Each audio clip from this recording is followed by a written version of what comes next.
Hey guys, it's Jake from Wani, and I am here with Phil Anselmo. Phil, how are you going, man? How's it going there, Jake? Yeah, it's good, man. It's good. It's nice and early. It's 6:30 a.m. here in Australia.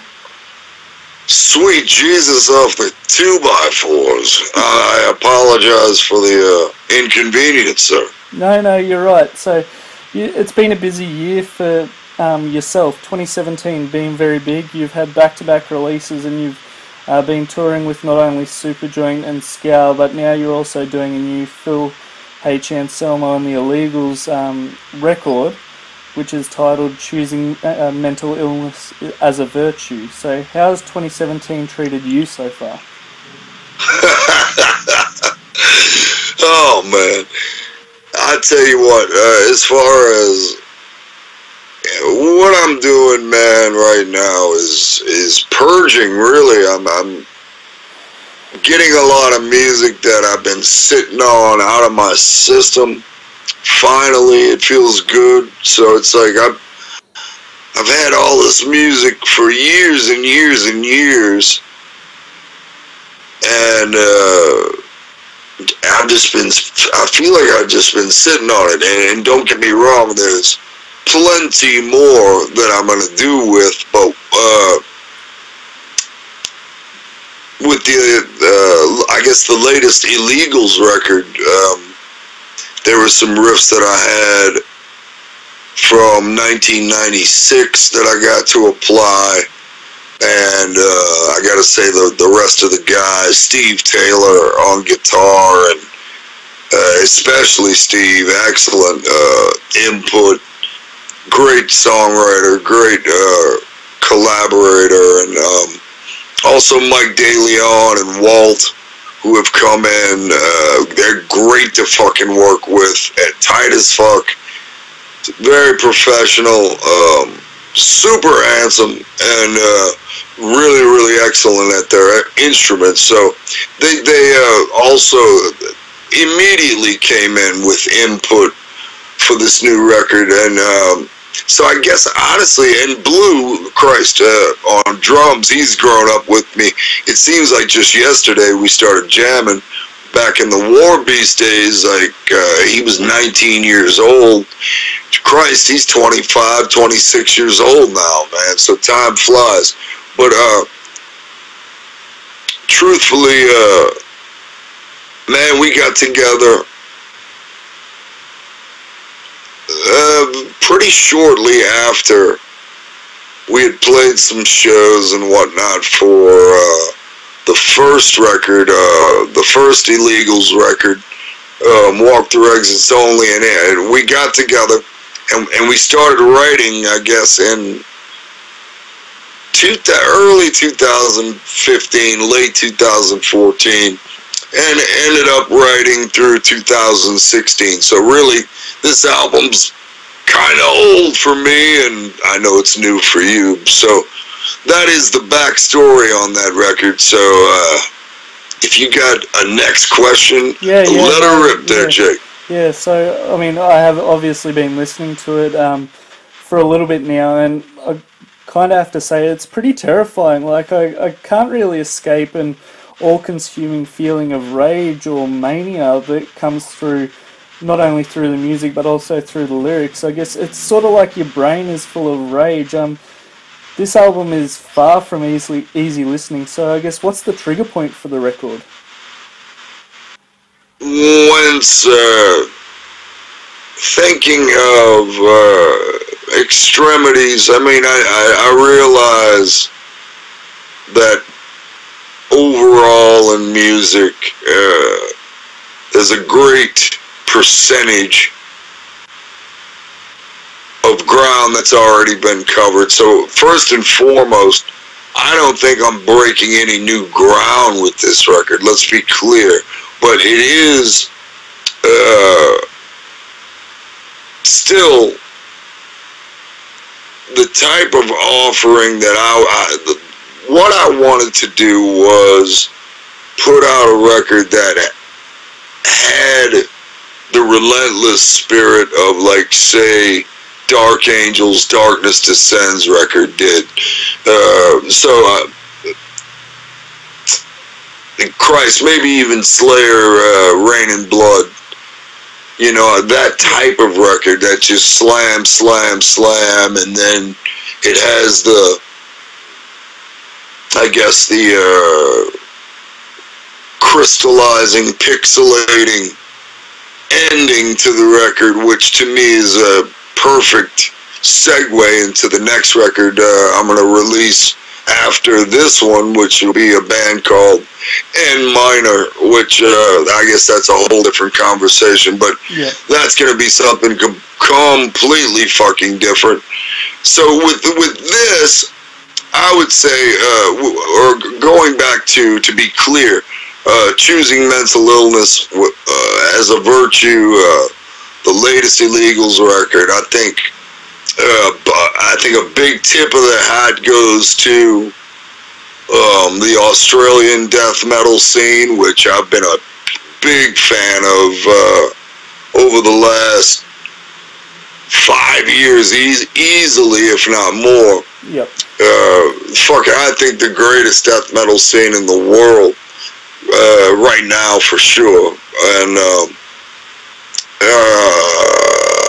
you know, you got, once again, I guess, you know, by dragging those riffs from the 90s back and reapplying them for this record, I guess the stuff that was really, really doing it for me back then would be, I guess, still,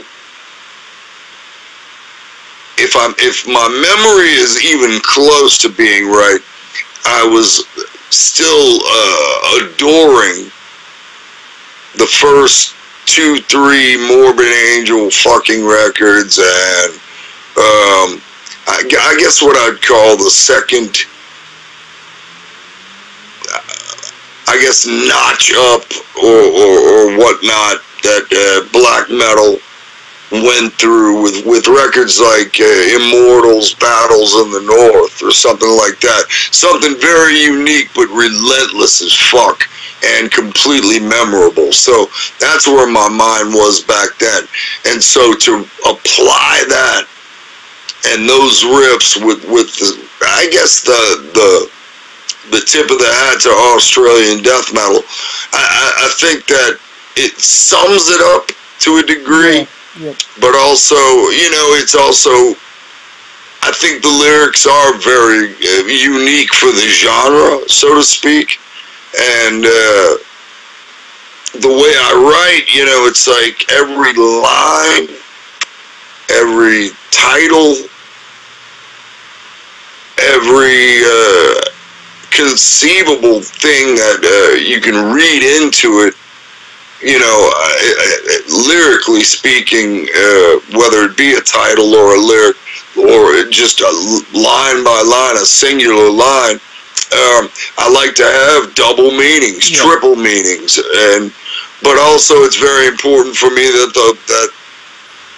the reader and the consumer, the person that's actually taking the time to fucking delve into it, I want them to come away with their own spin on things, because it always adds to the lore. And, you know, whether they're a million miles away as far as where my mind might have been, you know, fuck it, you know, it adds to the lore, man. Fucking let it roll. Yeah, no, definitely. And that's actually really good you sharing that, because that sort of wrapped up my next question, which was about the lyrical approach for the album. So that's good, but we'll continue on. So there is sort of an approach that you've taken where it seems like you're enraged on every track of this new album. So there's the low death growls, there's some bellicose verses, there's maniacal screaming.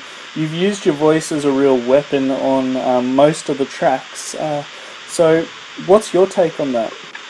My take is that I've explored a sub-genre, and this is one record, and it might be the only one of its sort. It might not. That's the beauty of being a free agent and a man who can be in many fucking bands. I love it. It's part of the freedom, man. So I'm enjoying the process. Yeah, cool. You've spoken a little bit earlier about the having those riffs and that in mind for some time now, but it sort of feels like a lot of preparation has gone into writing the guitar riffs through Mike DeLeon and Stephen Taylor, as you've said. They both sort of use speed, volume and dissonance to sort of give that feeling of distress. So what was the difference with these guys now compared to the previous record with Marzi on guitars? Well, for me, I wanted very badly to have two guitars.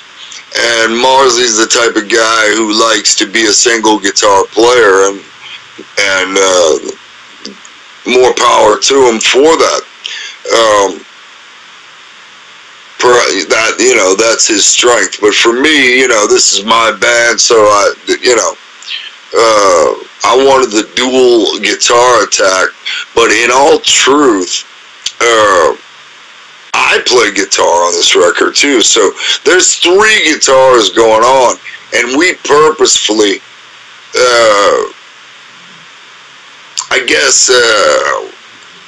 play completely opposite what the other guitar plays at times, on purpose, very, very purposeful, and we knew what it was creating and the dissonance it was creating, and that was something that we thrived towards. So, I mean, if you listen close to the record, De Leon would be panned hard right, and I would be panned hard left, and Steve Taylor is kind of floating in between the left and the right, depending on the song, but he's always there, as he should be. And it's we knew that it created a lunatic feeling, and that very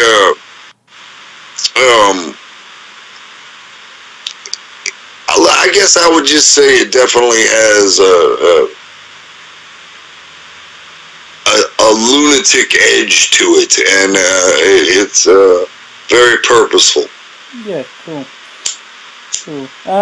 Now, I do want to just ask quickly, the latest Dimevision video came out a short time ago. Have you had a chance to have a look at that yet? No, I have not. No?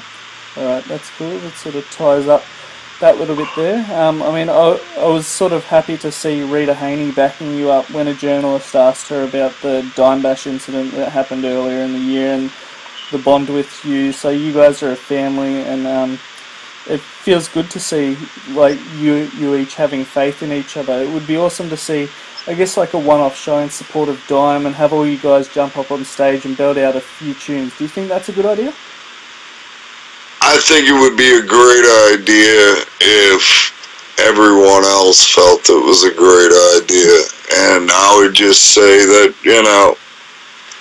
if everybody came calling, then I'd, count me in for sure. But if everybody's not on board, then it's not legit. So, yeah, man, that's really where I sit right now. But as far as Rita goes, her and I, what people don't, I guess they would fail to see is, I've known Rita since 1987. So, we have history, we have friendship, we have, growing up together, young people together, we're friends. Yep. And we had a very unique spot in Dimebag's life, and a very unique perspective. And you know, I don't think that there's one fan of any band, because once again, going back to just being a regular music fan first and foremost, I hate it when I read about discord between any of my favorite bands, or trouble in their camps, or somebody quitting the band, or somebody leaving the band, or by God, you know, something more tragic than that. It's always a bummer to hear, even if you're, you know, not a fan of the music. You know, it's like, fuck, you hear something about a fellow musician, you know, of course it hits home. It's like, God damn, you know, it makes you feel, you know, one way or another. You know, there's empathy to be had. So, with that being said, going back to the fact that people on the outside looking in, you know, there might be some people that thrive and love the drama of a good infight or something like that, but I think the vast number of people that are true fans really dislike any fucking drama at all, in any camp that they're supporting. So big thumbs up to her for a video, I guess an interview, pardon me, that I have not seen. So big love to her, and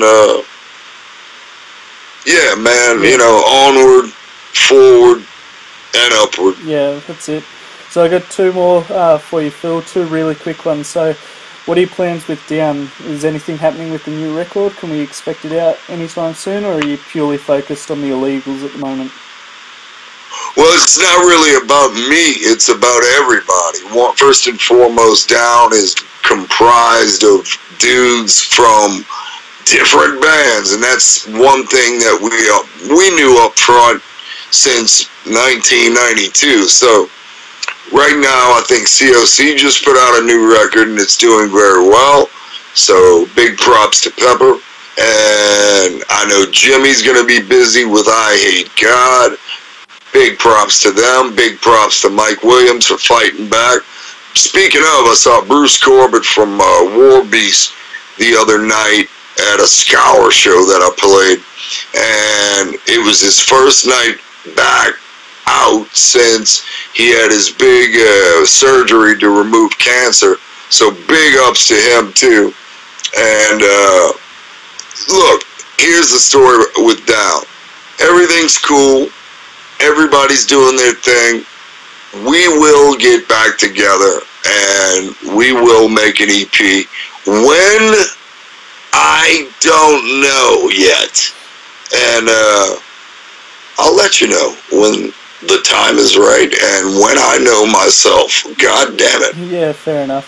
Last one for you. So there have been a few artists that have come out in the last couple of months and have sort of hinted at the fact that metal might have become a little bit boring. Obviously, you've done a very good job in, I guess, tapping into an area with the new Illegals record that hasn't been touched yet. So you're still encroaching on that new ground. But since, as you're someone who has seen it all since the 80s, what's your take on that?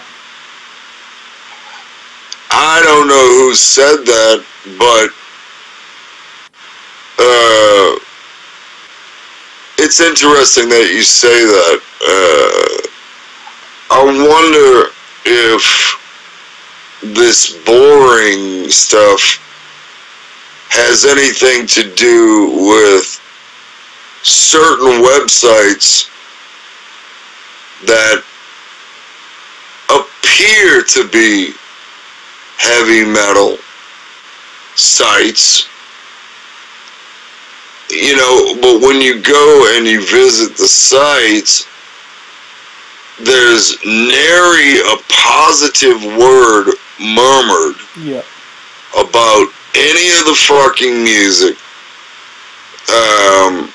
and I would say 90% of the titles to these articles are slamming and tearing down somebody new once a week, twice a week, for something they said, something they dressed in, something they fucking did that was morally contemptible. All these pious moralists who write for these highly trafficked websites where everybody's more righteous than fucking everybody else. I wonder if that has anything to do with the dour look on heavy metal. Under my roof, heavy metal is fucking bristling and alive and fucking unstoppable. So I would bank and hope that the true fan